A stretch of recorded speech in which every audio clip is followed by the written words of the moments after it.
প্রথম দেখায় মনে হতে পারে এটি কোনো উন্নত দেশের বিদেশি রাস্তা, কিন্তু না বন্ধুরা, এটি হচ্ছে আমাদের উন্নয়নশীল দেশ বাংলাদেশের একটি রাস্তা।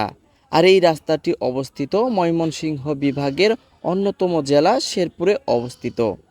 এই শেরপুর জেলায় ইতিহাস ঐতিহ্যে ভরপুর আমাদের এই শেরপুর। আর এই শেরপুরের এই রাস্তাগুলো আপনি দেখলে একদমই মুগ্ধ হয়ে যাবেন। গারো পাহাড়ের পাদদেশে অবস্থিত এই সব রাস্তাকে দৃষ্টিনন্দন করে তুলেছে এর আশপাশের গাছপালাগুলো। হাজার রকমের ঔষধি গাছপালা থেকে শুরু করে পাহাড়ি বিভিন্ন রকমের গাছপালা রয়েছে। এইসব গাছপালার সৌন্দর্য দেখলে সত্যি যে কেউ মুগ্ধ হতে বাধ্য হবে।